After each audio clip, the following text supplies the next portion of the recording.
1.5 वर्ष ऍक्टिव्हली लढतोय. त्याच्या आधी सुद्धा आम्ही FIR केली सांताक्रूज पोलीस स्टेशनला 2016 मध्ये. कशासाठी त्याचा आता मला मोठा खुलासा करायचा आहे, कारण काल मी छगन भुजबळांचं एक प्रक्षोभक असं भाषण ऐकलं आणि खरंच सांगते की डोक्यात तिडीक गेली. म्हणजे आपण म्हणतो ना मराठीत की तळपायाची आग मस्तकाला गेली, तशी तळपायाची आग अक्षरशः मस्तकाला गेली.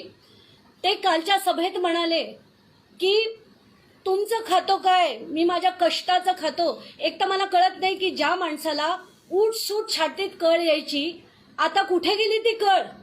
कुठे गेले ते हॉस्पिटलमध्ये जे व्हीलचेअरवरते होते पोस्टर्स, ते फोटोग्राफ गेले कुठे? कारण काल जे भुजबळ आपण बघितले त्यांच्यात एवढा जोश आला कुठून? आणि काल ते जे म्हणाले की आम्ही काय आमच्या कष्टाचं खातोय, तर कुठल्या कष्टाचं खातोय त्याचा खुलासा करण्यासाठी आज मी त्यांचं घराच्या इथे फक्त मीडियाला दाखवणार होते की हे त्यांचं घर आहे, जे त्यांचं घर नाही आहे, या परिवाराचं लुटलेलं घर आहे. लुटलेलं. कसं झालं तेही मी तुम्हाला सांगते. 1994 मध्ये हे परिवार, हा जो फर्नांडिस परिवार आहे, त्या परिवारात कोण आहे? एक क्लॉड फर्नांडिस जे 87 वर्षाचे वय असताना वारले, या डोरिन फर्नांडिस ज्या आता 78 वर्षाच्या आहेत, आणि त्यांची ही 3 ऑटिस्टिक मुलं. त्यांचा एक छोटा बंगला होता. तो बंगला त्यांनी रहेजाला रिडेव्हलपमेंटसाठी दिला आणि त्याच्यात त्यांना 5 फ्लॅट मिळणार होते. ते 5 फ्लॅट त्यांना कधीही मिळाले नाहीत आणि रहेजानी तो जो प्लॉट होता तो भुजबळांना, म्हणजे समीर भुजबळच्या परवेश कन्स्ट्रक्शन्सला विकला.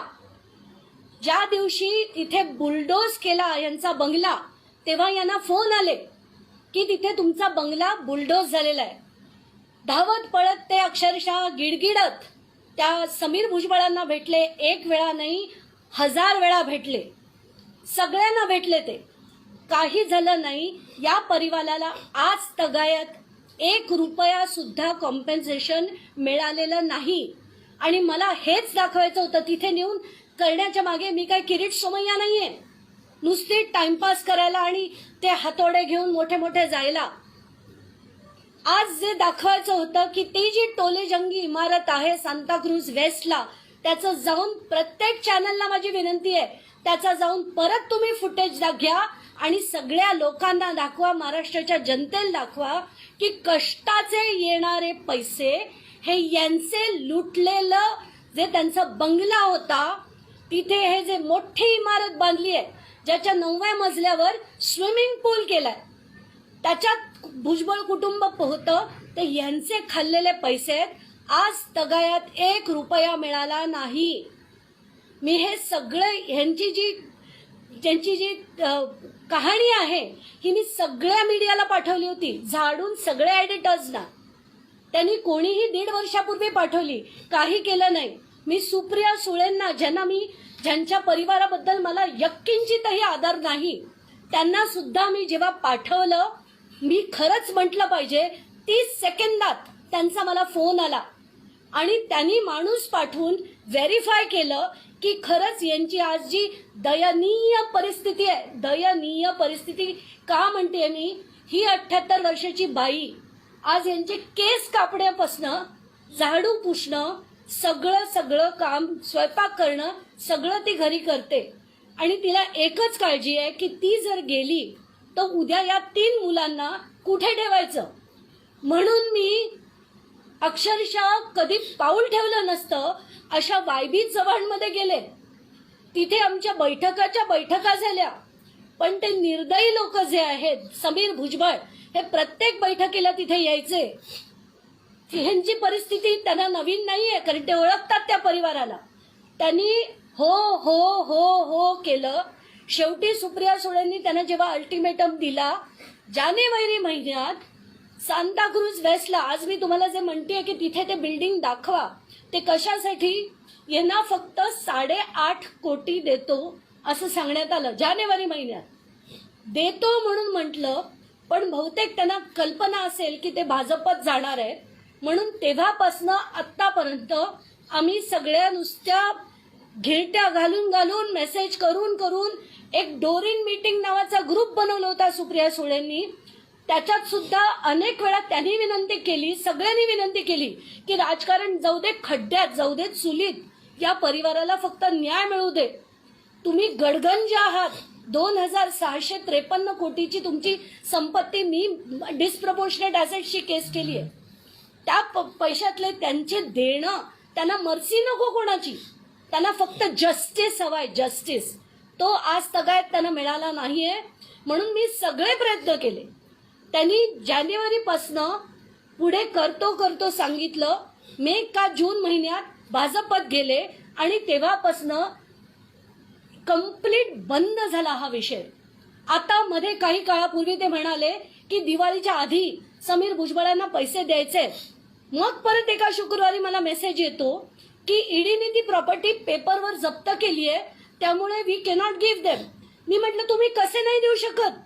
ईडीने जरी ती प्रॉपर्टी जप्त केली आहे, यांची तर ती प्रॉपर्टी ओरिजिनली आहे. तो फर्स्ट अग्रीमेंटचं जे कन्सिडरेशन आहे that has got nothing to do with ED attachment. म्हणून मी त्यांना परत सांगितलं, तरीही त्या युजलेस लोकांनी आज तगायत यांना 1-1.5 दमडी दिलेली नाही. मला दुसरं कळत नव्हतं काय करावं, म्हणून मी 6 तारखेला फडणवीसांना मेसेज पाठवला की यांचं मला तुमची भेट हवी आहे आणि यांना घेऊन मला जायचंय. म्हणून 7 तारखेला यांना घेऊन मी त्यांच्या घरी पोचले. त्यांचा जो दुसरा बंगला आहे मेघदूत बंगल्यावर पोचलो. त्यांची भेट घडवली, त्यांना दाखवलं की यांची दयनीय परिस्थिती आहे. या बाईला वाटतंय की जर माझं काही बरं वाईट झालं तर या मुलांचं काय होणार, त्यांना कुठे ठेवणार आणि कोण काळजी घेणार. बहुतेक भुजबळांच्या कुटुंबाला वाटत असेल, ते वाट बघत असतील की ही गेली की ही 3 मुलं तर कधी लढू शकणार नाहीयेत. त्याचीच वाट बहुतेक ते बघत असावे. म्हणून आज मला शेवटी ही का घ्यायला लागली. काल जेव्हा मी त्यांचं भाषण ऐकलं आणि त्याच्यात ते म्हणाले की आम्ही कोणाचं खात नाही, आम्ही कष्टाच्या पैशाने खातो. कष्टाचे पैसे जे आहेत भुजबळांचे, लाज वाटते मला म्हणायला की अशांच्या ओरबाडून घेतलेले ते पैसे आहेत. आज पण मला फडणवीसांना, एकनाथ शिंदेना, अजित पवारांना विनंती आहे माझी, मला राजकारण करायचं नाही. मी ते केव्हाच सोडून दिलंय. मला कालपासनं मी जेव्हा ट्विट केलं तेव्हापासनं अनेक जणांनी ट्रोल केलं की तुम्ही सुपारी घेतलीत का.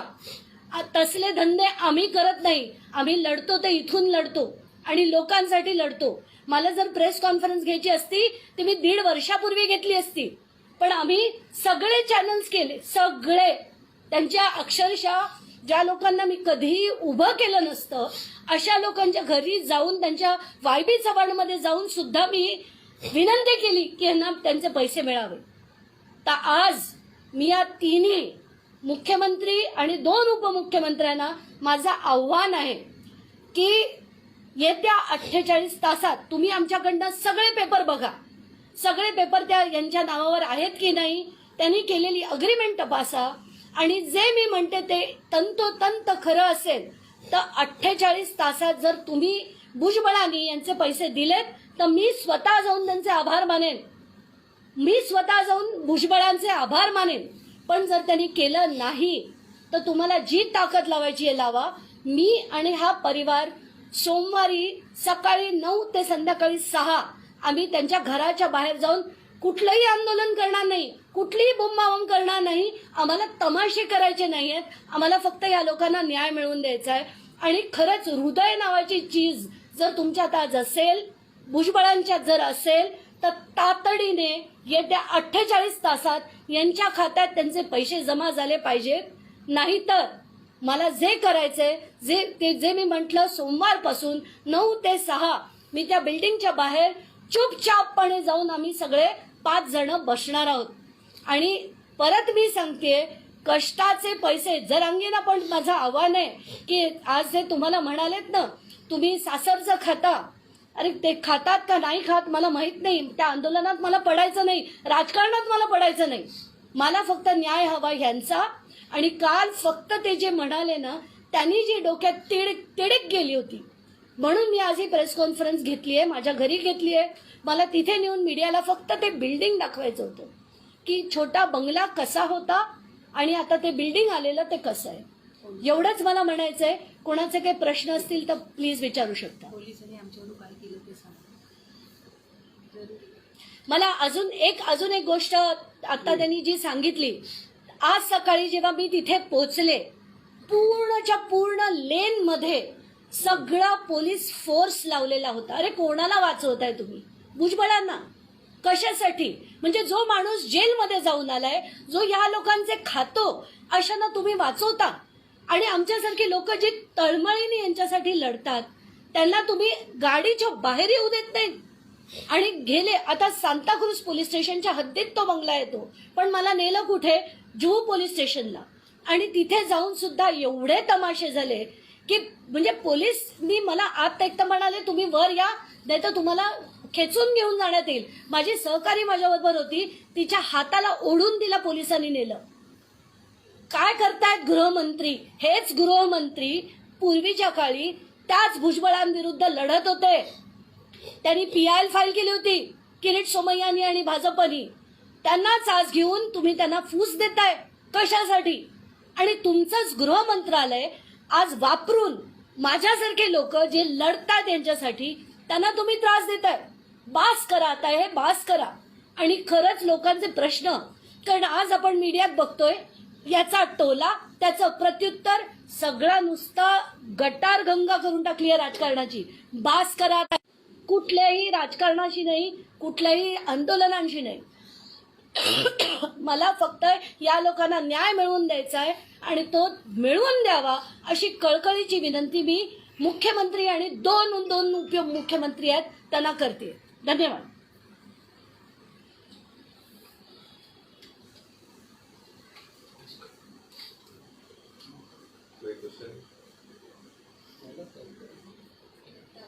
तुमच्याकडे यांच्या प्रॉपर्टीचे म्हटलं कागदपत्र आणि फोटो दाखवते, तेवढे दाखवते. हो, हे काय आणि तो बंगला कसा होता आता? हो बघा. हाँ, फोन में ज्यादा है. हा ते बिल्डिंग आहे. हे बघा, ही आत्ताची बिल्डिंग, बंगलाचा फोटो. हा जो तुम्ही बघत असाल बाजूला, असा एक छोटासा एक मजली बंगला होता तिथे या लोकांचा. आणि त्याला तोडून आता हे बिल्डिंग बांधण्यात आलंय. याच्या 9व्या मजल्यावर स्विमिंग पूल बनवलाय त्यांनी. आणि ते बनवायला त्यांच्याकडे पैसे आहेत आणि यांना द्यायला आज त्यांच्याकडे पैसे नाही आहेत. जानेवारी महिन्यात त्यांनी फायनल केलं होतं. खरं तर तुम्हाला माहिती आहे सगळ्यांना की सांताक्रूज वेस्टमध्ये 2 बेडरूमचं घर पण 8.5 कोटीत नाही मिळत. पण तरी त्यांनी अग्री केलं, कारण जेवढे मिळतात तेवढे पदरात पाडून घ्या. आणि एवढं करून सुद्धा इतकी त्यांची दयनीय परिस्थिती आहे. तिचं कॅटरॅक्टचं ऑपरेशन आहे आता 30 नोव्हेंबरला. हे करणार काय आणि खाणार काय? कोणीच काही करू शकत नाही. हे जे नोकरी करायचे, हा नोकरी करायचा, याला 1000 यावी. म्हणजे काय पाप आहे त्यांचं. आज त्यांनी भरोसा केला आणि अग्रीमेंट करून कोणाला दिला? आलतू फालतू बिल्डरला नाही दिलं, रहेजाला दिलं. आता रहेजानी जर डायरेक्टली भुजबळांना हे दिवून टाकलं तर कसं करणार लोक आणि कसे लढणार आहे पोलीस यंत्रणा? आज पूर्ण पोलिसांचा जो तमाशा झाला, माझं जर कोणी ऐकत नाही यांचं काय ऐकणार? कसं लढणार आहे ते? मला सगळे म्हणतात तुम्ही आता FIR, तो FIR दाखव. FIR आम्ही केला 2016 मध्ये. आज तक त्याच्यावर पुढे काही झालं नाही, काही झालं नाही. ही FIR ची कॉपी आहे. 2016 मध्ये झालेला FIR आहे आणि आज तगायत त्याच्यावर पुढे काहीही भुजबळांना झालं नाही. मी आज पोलीस स्टेशनमध्ये मला म्हणाले तुम्ही कंप्लेंट द्या ना. अरे मी कंप्लेंट काय, FIR झालेला आहे, समीर भुजबळचं नाव आहे त्याच्यात. असं असताना तुम्ही कारवाई करत नाही.